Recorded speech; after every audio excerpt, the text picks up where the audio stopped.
guys, welcome back to the channel. It's me, Ari Milan, once again back with another YouTube video. Today's video is going to be a girl talk video. I have a list of questions. I wrote them down already. I'm all prepared. I have about 16 questions to be exact that I'm going to answer. I ask these questions on my Instagram and my Snapchat, and I also ask some friends like any questions you'd be afraid to like ask your mom, so I could basically fill in as a big sister. For me, I am a big sister, but I have a little brother, so I can't really have girl talk, so I'm here for you guys to answer your questions. If you guys do like girl talk videos, I can definitely do tons and tons more of these because actually they're pretty fun. I've been like loving them on YouTube lately, so I was like, why don't I make one of my own? So that's what I'm gonna be doing today. I wanted to like jazz up the video a bit and do a face mask, and I have two face masks. I have a Sephora one. Oh, it's like almost done. I have a Sephora one, and it's a blue clay mask, and it's supposed to be good for like oily skin. And then I have this one, Sand and Sky Australian pink clay mask. It's like an exfoliating one, but there's barely anything in here, but I pretty much just use it like on my nose. I don't know if I should wear a face mask because I feel like if I wear a face mask, I'm gonna be looking crazy, and I don't want to be looking crazy. You feel me? So I'm gonna wash my face. I'm gonna come back, but before I do that, don't forget to like, share, and subscribe, and drop a comment if you'd like as well. And thank you guys for being here. Please stick through to the end of the video. It's gonna be awesome. We have some good questions, and if you guys would like me to drop another video, if you don't follow me on Instagram, you can follow me on Instagram and DM me like questions that you would like if you want me to do a second girl talk, or you can just comment them down below. So yeah, I'm gonna wash my face, and we're gonna put this on, and we're gonna begin. So I'll be back. Bye. And it goes a little something like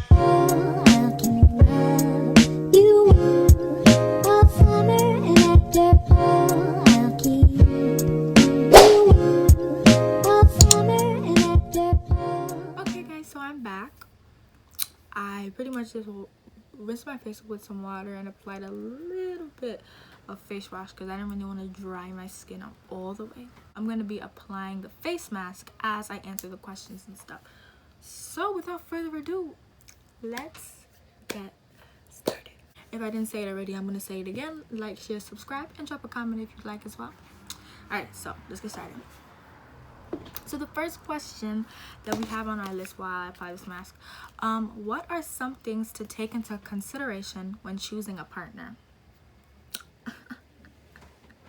What are some things to take in consideration? First of all, before you even choose a partner, you gotta make sure you're straight. You gotta make sure you're confident. You gotta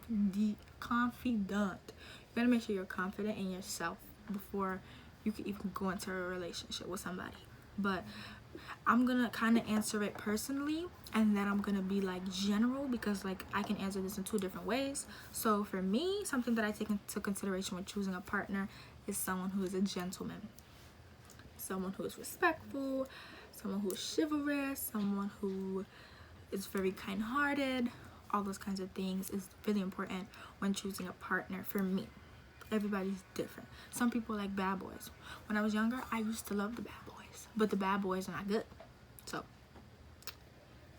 you know, gotta choose a good boy, you know? Now, that's just my personal preference, but in general, so for some people, what are some things to take into consideration? Honestly, I feel like every girl should want a gentleman.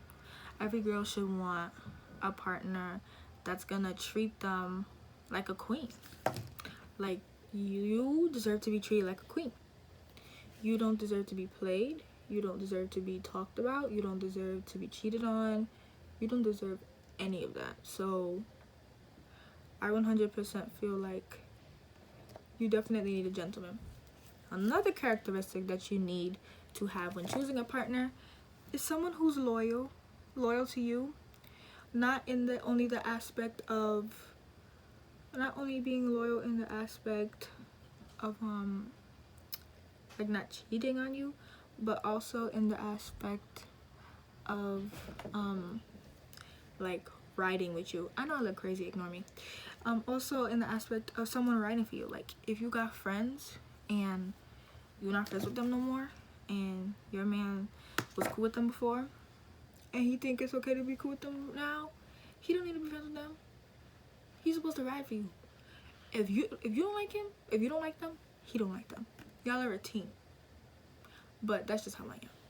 Every girl wants that guy to be like, oh, you don't like them? I don't like them either. For me, I feel like every girl may like that. I'm not speaking for everybody because I don't know how everybody don't think like me. You feel it's in my mouth. Alright. I probably look mad crazy. It's okay. It's okay. It's okay. It's just fine. It's okay. I look like alright, so ladies, back to you guys. Yeah, so when you're picking a partner, just pick someone who is just like you, someone who is loyal, and all that good stuff. I'm just gonna finish putting this on, and then I'm gonna come back to you guys because I'm struggling. I'm struggling. And if you can't tell, is it not obvious? Okay guys, so I'm back. I just wanted to finish put the mask on. I know I look crazy.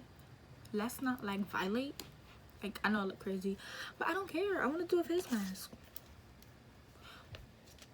I put my timer on because this gotta be on my face for 15 minutes, and I know damn well this video is gonna be longer than 15 minutes. So when the timer ding ding ding ding ding, I'm gonna go rinse my face off. Then we're gonna proceed. So I'm just trying to keep my hair out my face. I look insane, but it's okay. You know what helps when you look crazy? Do you want to know what helps when you look crazy? End of the day, it's just better. Period. We're on question 2. All right. So someone said, I'm 15 years old and I haven't done anything yet. Is that weird? So I'm guessing she means she hasn't done anything like had her first kiss, had, you know, or anything like that. That's not weird at all. In fact, everybody does everything in life at a different pace. If you're 15 years old and you haven't had your first kiss, good for you. You keeping it for somebody special, and that's what you should always do. You shouldn't just you're 15 years old, and I know a lot of the time, and just in this generation, kids think that like, well, I'm a kid, I'm 18, but kids think that, oh, I need to have my first kiss, I need to have sex. No, you don't. You don't. If you're 15 years old and you haven't had your first kiss, okay. When you find someone that you're attracted to, and they're attracted to you too, and you so happen to have your first kiss, you have your first kiss. But don't rush yourself, don't pressure yourself. If your friend, your friend's friend, your friend's friend's friend, or your friend had their first kiss, that has nothing to do with your storyline. You're your own person. Don't rush yourself, don't pressure yourself. Just do it at your own time. Question number 3, how do you shave down there? Somebody asked how you shave down there. So I'm basically gonna say how I shave. I feel like that's the only way to give the tips, to like speak from my experience, and then I'm just gonna shout out like tips and stuff. So how to shave down there. There are like 3 steps in the process of shaving. You exfoliate, you shave, and you moisturize. You have to do all those 3 things. Now, before I even explain how I shave down there, I'm gonna tell you what to use when you want to get a nice smooth clean, you know. Men's razors are way better than female razors because male razors are sharper, and even though they're sharper and you can get a nicer like shave, you have to be very careful because you can definitely cut yourself. I know I definitely cut myself by accident, even shaving my armpits with men's razor. Like, it's like really sharp, so you got to be careful. Also, what you use to shave. So some people use shaving cream, some people use baby oil, some people use coconut oil, some people just use water. I touch my face. Some people just water. Personally, I like to use baby oil when I'm shaving. You take it in the shower with you when you're ready to shave after you exfoliate. Well, let me backtrack. Step 1, exfoliate. When it comes to exfoliating, I know some people like to use scrubs, like body scrubs, but for down there, using a scented body scrub or a body scrub at all can really throw off your pH. You don't want that. So what I do to exfoliate is, if you have like a loofah, or like if you have like a loofah, or if you have like a rag, or if you have one of those exfoliating gloves, like I know they sell them at like Dollar Tree and like Family Dollar and like Walgreens, like really like basic stores. You can get the exfoliating glove and all that stuff. And basically what you do is you put a little bit of your body wash on, or even if you use bar soap, put a little bit on, get it all sudsy, soapy, and you like in a circular motion like exfoliate the area. Your skin has dirt and stuff in it, so when you're exfoliating, you're getting rid of all that dirt, and you're like working your pores. Yes, you're like working your, like getting your pores ready for this sharp blade that's about to come. And it's also good to exfoliate because it helps prevent ingrown hairs, and it helps prevent razor bumps. Ingrown hairs are painful. Do not skip exfoliating. It is very important, very crucial to not get ingrown hairs. Those are the worst. And razor bumps as well. Okay, so after you exfoliate, you want to exfoliate for about 60 seconds. No more than that, but no less than 30 seconds. After you exfoliate, you're going to take whatever you choose, your preference is to shave with. Some people like shaving cream, some people like baby oil, some people like, I don't forget what other people use, but I use baby oil. I turn my shower head away, I put some baby oil on, and I shave. When you're shaving, you want to shave in the direction that the hair grows. This helps prevent you from cutting yourself and all that stuff that we don't need. So just shave nice and slow. Take your time. There's no need to rush. If you're in a rush, if you know, in a rush, I would say, like, if you're in a rush, I would not recommend using a male razor. I would recommend exfoliating using a female razor and then moisturizing, because you can really hurt yourself with that male razor. It's sharp. It's sharp. It really is. So after you're done shaving, what you want to do is get a shower, dry yourself off, right? When it comes to moisturizing, I don't mean like pumping Victoria's Secret lotion in your hand, rubbing it together and moisturize. No. You can either use baby oil, put a little dollop, just enough to like really like coat your hands with like a thin layer, and just like moisturize the area. And really moisturize the area, because after you shave, like, you've already done so much to your skin. You exfoliated, you shaved, you know. Oh, I skipped a step. Before you moisturize, after you shave, exfoliate again. That's like ×2. Like, that's ×2 exfoliation. You need it. Do it. You don't have to, but I do it just to ensure I don't get any ingrowns and stuff. And then you rinse off, you get out the shower, you moisturize. So a little bit of baby oil. Even if you don't have baby oil, I know some people use a little bit of Vaseline, a little bit of petroleum jelly, and you just rub your hands together and you just rub the surface just to moisturize it, because you don't want like a fresh shave, you know, to be dry. Like, you want to moisturize it because hair comes out of there. You moisturize your hair, or you want to make sure your hair is like healthy and hydrated. Down there is like, take care of it. So that is how you shave down there. I feel like I was a little bit confusing. I hope I wasn't, but let's just move on. Which are better, tampons or pads? Now, me, I have never used a tampon, mostly because, is this TMI? Who cares? We're getting personal. It doesn't fit, so I use pads. I know a lot of girls prefer tampons because it's less messy, but for me, pads have never been messy. You gotta, if you are someone who uses pads, I know like the packages will say your pad can last 8 hours. Don't leave your pad on for 8 hours. I change mine every like 2-3 hours, just to like keep fresh. Also, there's other things you can like take into consideration. There are feminine wipes, non-scented, just to stay fresh throughout the day. That's how I kind of work with pads. But with tampons, from what I've heard with my friends, like, tampons is just like, you stick it in, a couple hours, take it out, just pop another one in. I guess that's how it works. And when I think about it, it is pretty much less messy, because pads, like, you know, pads is like on your underwear and it's just like getting everywhere. But just up to you to just keep freshening up. But I prefer pads. I haven't tried a tampon. Maybe in the future, if I try a tampon, maybe my views will change. I don't know. We will see. All right, we're on question 5, and my timer says 5 minutes for my mask to come off. so I'm gonna take it off if I. All right, so are there times where you feel unsafe walking at night? Yeah, I live in, did it? I feel like my first video I definitely said I live in Brooklyn, New York.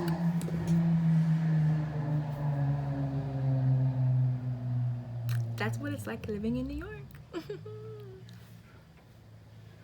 Yeah, there are definitely times where I feel unsafe walking in New York. Not even just New York, anywhere. When you're walking alone at night. Some precautions that I take when I'm walking, and I'm walking by myself at night, I don't have both my AirPods in, and even if I do, my music is low. For me, like when I'm like coming home on the train at night by myself, like I put them in. Sometimes I don't even play music. Sometimes they're dead and just in my ear, because men like to come up to girls, little girls, like they just love to. And when you have your headphones in and they talk to you, you can act like you have music in your ears, so that's why you can hear them. Or sometimes people just don't bother you because you're listening to music. You just, my business, take the train, go home. But when I'm walking, because like when I get off the train, I have to take a bus to get to my house, and it's like about like a 2-block walk, and it'd be quiet when it's late, so I have my music low. I'm always like being aware, like looking around and stuff like that. And something that I do a lot is like if the bus is taking mad long, because sometimes the bus be OD, and like you have the transit app, like if you're from New York and you have the transit app and it's like 11 o'clock and the B46 say like 20 minutes, I'm not standing with 20 minutes, I'm gonna walk home. Something to do is just FaceTime a friend. I do it a lot. I FaceTime my boyfriend while I'm walking, I FaceTime my friend, I FaceTime my mom, I FaceTime my dad, call my uncle, like just be on the phone with somebody so you don't feel like alone. Yeah, I do that. And also being aware of your surroundings. I'm supposed to be going to college in March, hopefully. Corona, please help me out. And my parents wanted to get me like a taser or pepper spray, one of the two, just to defend myself, because I feel like, or pocket knife. I feel like unfortunately women have to carry those things to protect themselves, you know, so it's just important to be safe. But those are just like the things that I do. But the question is, do you get scared or do I feel unsafe? Absolutely. Question number 6: how do you choose the right friends? How do you choose the right friends? I feel like your friend should be a reflection of you. I'm pointing to myself. Your friend should be a reflection of you. If you're someone who is outgoing, friendly, goofy, a nerd, a foodie, your friends most likely will reciprocate that. But there are a lot of times where friendships are like yin and yang, but y'all just love each other. You just choose choosing the right friends are people that you can be yourself around. If you want to be a foodie and like eat all day, and you got friends who like to eat, like me and my friends love to eat, that's your friends. Y'all eat together, y'all get cute, and y'all go on your dinner dates and stuff like that. That's cute. Choosing the right friends, knowing that your friends are loyal, being able to trust your friends and stuff like that. I feel like it's pretty simple to find friends, but I know sometimes it can be difficult for people to find friends because they're shy and stuff like that. So I feel like, honestly, don't look for friends. I'm gonna tell you that right now. That is my advice of the day. Do not look for friends. Friends will come to you. Listen to that. Because if you're that type of person who is just fiending for friends, like, you don't need to. Just focus on yourself. You don't want to dwell and like be like depressed and stuff like that. Just choosing the right friends is choosing people who will support you, be loyal to you, trust you, all those kind of things. That's what a real friend is. Number 7, someone said, I need my glasses. I feel like I'm worth so much love, but I'm not getting that from my boyfriend. Advice. I feel like I'm worth so much love, but I'm not getting that from my boyfriend. I want to know what she meant when she said, I feel like I'm worth so much love, but you're not getting that from your boyfriend. Maybe does she mean like physical attention, like gifts? Because like, I don't know if you guys love languages. I think there's about 5 love languages. Everyone has their own love language. What are the 5 love languages? I'm gonna find out. 1 second. Okay, so the 5 love languages are words of affirmation, acts of service, receiving gifts, quality time, and physical touch. For me, my love language is, acts of service. My love language is acts of service. I like a man who, not a keyword, not a boy, I like a man who is gonna do things without me having to ask, like opening the door for me, buying me flowers just because, sending me a cute paragraph here and there about how you were thinking about me, calling me beautiful, like stuff like that. Like, I'm not materialistic at all, honestly. If someone was to say, like, I'm not getting you nothing for Christmas, let's just go out on a date. Okay, where we going to eat? Where we going? We going to Dave & Buster's? Like, what we doing?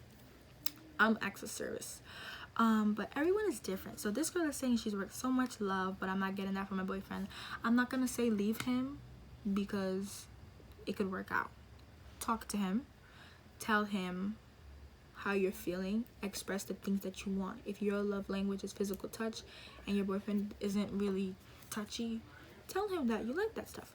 If you like receiving gifts, tell him, hey, can you get me McDonald's is not a gift. Be like, I want, I don't know, flowers. Tell them that. If you're like me and you're like acts of service, you tell them one time and you see if they listen. So for me, in the beginning of my relationship, my boyfriend wasn't super like acts of service, wasn't his love language, and I expressed that to him. And like sometimes he does surprise me but I want him to do it more, and I tell him about it.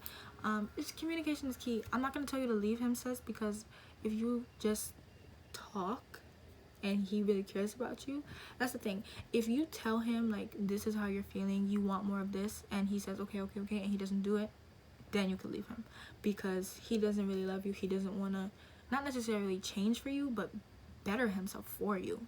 If he really loves you, he will do everything he can to keep you in his life. And if he just brushes you off and never does it, and so treats you like crap, well, bye. So my advice to you is to talk to him, tell him how you're feeling, tell him what you want, and don't give it a week, give it a month, give it 3 weeks. If he doesn't do anything within those 3 weeks, cut it. I'm missing a nail. I'm sorry. Alright, so I'm gonna do 8, and then I'm gonna wash my face because this mask is dry and I don't want to look like a clown the whole video. So on question number 8, imagine if this video wasn't recording. Number 8, is showing too much affection to my boyfriend bad? No. Not at all. Too much affection, I mean, if he doesn't like affection, like I said, the love language, if he's someone who doesn't like physical touch, maybe to him it's too much, but is showing too much affection, like what do you mean, like physical affection, or are you gifting him a lot, like, you know? Is too much affection bad? I don't think too much affection is bad for me. I love affection. I love to give affection. I love to receive affection. I don't think it's bad at all. So that's my answer to that one. Let's do one more and then I'll wash my face. Okay, someone said still seeing an ex after a breakup even though we ended on good terms. Is that weird? Seeing an ex after a breakup even though you ended on good terms? Alright, if you are single and you guys ended on good terms, y'all can hang out every freaking day. Y'all can hang out Monday, Tuesday, Wednesday, Thursday, Friday, Saturday. The next Monday, Tuesday, Wednesday, Thursday, Friday, you can just do you. Maybe you guys are just better off as friends. But if you are broken up and you find a new boo and you're in a relationship, and it's like, it's not like it's a fresh relationship, it's like y'all been dating for 3 months and you guys are seriously like together, seeing an ex even though you end on good terms, no, you should not talk to them. You're in a relationship. It's your ex for a reason. past boyfriend. Focus past boyfriend or girlfriend. Focus on your current boyfriend or girlfriend. It's just T. That's just a T. For me, like I hate like the ex friend. Like, why are you friends with your ex? For what? But it's also a thing with trust. Like, if you are in a relationship where you and your ex broke up on good terms, and your new lover it's like my mom, and your new lover is okay with you talking to your ex, that means they trust you. That's good. Good luck to you. But sometimes girls have trust issues, and I know boys have trust issues too. Sometimes I feel like a majority of people are not okay with your girl or your boyfriend being friends with his ex, but you know, but the question is it weird? To me, if you're in a relationship, it's weird. But if you're not in a relationship and you're just like dating around, it's not weird at all. You're not dating anyone, you're not committed to anyone, so there's no need for you to feel guilty about talking to your ex. Alright, so we're on number 10, and we have about 6 questions after that. So I'm gonna wash this mask off, moisturize, and come right back to you guys because I don't want this to ruin my skin. So I'm just gonna rinse my face off, and then I will be back and we will continue on with question 10. Alright guys, so I'm back and I washed off the mask and I moisturized my face, and so now we're just gonna continue and finish up these questions so we can finish up this video. Okay. Alright, so we were on number 10, and number 10's question is waxing or shaving. I'm guessing the person was pretty much asking which do I prefer, or like which one I think is better. I've never waxed before. I've always wanted to, but I never have. I heard it's painful, but I heard that it's way better because it takes longer for the hair to grow, which is a good thing because shaving is time consuming because like hair grows back like that, but waxing, you'll be set. Okay, number 11. After being cheated on and we broke up, should we stay as friends or be distant? So if you were being for me, I'm gonna answer the question myself. If I was cheated on and we and the person broke up, would I be friends with that person? No, absolutely not. Because first of all, not only did you cheat on me and break my heart, you disrespected me and broke my trust, and you broke my loyalty that I had toward you. So why would I want to be friends with you? Why would I even want to talk to you? You played me, so now you're out of my life. Friends is not even a question. Friends who? Never that. We'll be very, very distant. Like black, never talk again.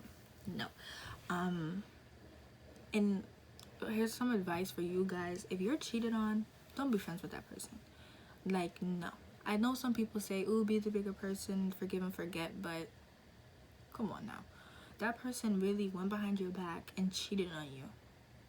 Like, you could forgive that person. Like, okay, you could forgive and forget and like forget them out of your life, but don't forgive them and become friends with them. They played you, they disrespected you. Even if maybe you guys weren't compatible as a relationship, but even as friends, like if you could go behind someone's back and do that, like you're not a loyal person at all. So no, don't do it. Don't touch that person. Number 12, best age for losing your virginity. There is no age. What? I don't even know what kind of question. There's no age for the best age for losing your virginity. You lose your virginity when you're ready to lose it. Don't do it at 14 because Mary and Sam did it. Don't do it when you feel you're ready, and you know when you're ready. It's just like a thing you feel. You know when you're ready. I've heard so many people say that there's been situations where they almost did it, but they felt uncomfortable, so they didn't do it. That was a person who was not ready. If you're, with significant other, and you feel comfortable and you feel okay and you really to lose your virginity, then that's the time. But there's no age limit. People lose their virginity at 40 years old. Don't rush yourself, sis. Next question. How fast is too fast to move on? I think the limit of how fast is too fast to move on depends on how long you're in a relationship with someone. If you dated someone for 2 months, I feel like about 3 weeks you can move on. If you dated someone for like 2 years, I feel like a couple months or longer. But I think it depends on the situation as well, because say you're in like a really toxic relationship, and like for example, say you're being abused. Say you're a girl and your boyfriend's abusing you, or your girlfriend is abusing you. If you know deep down in your heart that you don't want to be in a relationship that someone's like hitting you and being like, there's so many different types of abuse: emotional abuse, physical abuse, other abuse. If you think that you can stay in a relationship where someone's abusing you, and you're just telling yourself you're gonna work it out, you're gonna work it out, you're gonna work it out, in your head, I feel like you automatically know that person is not for you. You don't want to be with that person, but you're forcing yourself to be with them. I feel like if you break up with that person, or you guys just end up breaking up, you can move on and next day, because that person was just not for you. But I kind of feel like there's not a limit to how fast it's too fast to move on. But I feel like there is at the same time, because like if you dated someone for like say for example, like me and my boyfriend, we've been dating for almost 2 years. If he was to move on 3 days after we're dating, I'm jacking everything was fake. I'm jacking everything that was said was fake. Every freaking thing was fake. Because how you gonna date me for 2 years and then 3 days you with some other shorty? That's a dub. Nah. I think that's too fast. So there's definitely like a limit. Like if you're dating someone for like 2 years, like if me and my boyfriend broke up, we've been dating for almost 2 years. If he moved on in like 3 months, that's fair. If I would move on in about 3 months, 2-3 months, but not no freaking like 2 weeks. Like, oh my god, new person. No, like move back. And by moving on, I don't mean like grieving. I feel like grieving, everyone's grieving process is different. Losing someone in a relationship, like you could date someone for 2 years and you could just stop crying about it after a week. Most people like stop crying about it after a week, and then you just start to feel yourself again. You start to enjoy yourself and build yourself and stuff like that. That's the process of moving on. But I feel like moving on is when you officially meet someone and you feel like you're ready to emotionally, physically, and spiritually connect with someone else on that significant level. So that's what moving on to me is. Okay, number 14. How do you know when you're ready for sex? I'm trying to think because I don't know. How do you know? I feel like you know when you're just comfortable. When you're comfortable. When you're comfortable within your body, you're comfortable with that person, you're comfortable with sharing yourself to that person. I feel like that's when you should know you're ready. If you are in a situation where you're like in the bed with someone and you just feel like, I'm scared, you're not ready. But if you're just like, you're ready. Number 15, what would you do if your boyfriend/girlfriend slept with your sister? Well, I have a boyfriend and I don't have a sister, but if I did have a sister, what would I do if my boyfriend slept with my sister? Well, he's obviously being cut off, and my sister's my blood. Like if I had a sister, my sister would be my blood. So if my sister, because even my boyfriend, like she's cut off too. She's really gonna be cut off too, because you're my blood. How you gonna do that to me? Like him, like he could be out of my life. I could block him and everything, but her, like we won't talk. I won't talk to her. I will respect her. Like if I'm in a family setting, it would be like a good afternoon, move on with my day. But I would never be like besties with if I had a sister again, because no, you're supposed to be family. What? There's no way. Okay, we're on our last question. This is so fun. I like girl talk. I really like girl talk. I feel like I'm gonna start doing a lot more of these. Like I'm gonna start doing OD, because this is fun. I like this. Number 16. I can't read. Who should say I love you first and why? Who should say I love you first? I don't think a person should say I love you first for any reason. I feel like the stereotype in today's society is that the guy in a heterosexual, I think that's right, in a heterosexual relationship, the stereotype in society is that a man says I love you first. I feel like it doesn't matter. Like, girl, if you're with your boyfriend and you know you love him and he didn't say it, it's okay. We're not in the 1800s anymore. You can speak up. We're strong, independent, boss women these days. You can't be afraid to say I love you. And if you say I love you, he might say it back. Maybe he's nervous to tell you. You know what I'm saying? I feel like it's okay for girls to make the first move, girls to ask guys out, all that stuff. But now I don't know about that proposing stuff.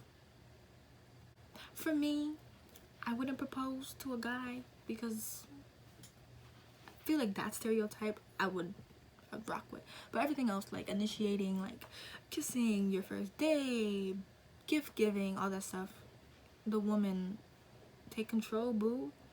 It's all you. Come on. So who should say I love you first? Whoever wants to speak up. Literally, that's it. Literally, that's it. All right, guys, so I answered all the questions that I have written down, and unfortunately the video is going to be coming to an end. I really do like girl talk, and I feel like I'm going to be definitely including more girl talk videos on this channel. So if you guys do like the girl talk videos, please comment that down below. Comment down below questions you have. Follow me on Instagram. DM me some questions you may have, because I'm definitely doing another girl talk. Maybe I could do like categories. Maybe I could do like a girl talk relationship advice, girl talk feminine hygiene, girl talk friendship advice, girl talk how to glow up, girl, like, ooh, yes, that sounds so fun. Definitely. So I like girl talk. That's all for today's video. Don't forget to like, share, and subscribe, and drop a comment if you'd like. I thank you guys so much for staying here and watching the video. I hope you enjoyed it. I hope you loved it. Hit the thumbs up, subscribe, and turn your post notifications on, because I post and you want to know when I post so you can watch. So turn on the post notification bell. Turn it on. All you gotta do is this. All you gotta do is click to turn on the post notification. All you gotta do is click to turn on the subscribe, to click the subscribe button and like. And if you would like to comment. I hope you guys enjoyed this video. I thank you so much for watching today's video, and until next time, later. Bye. Master Remark.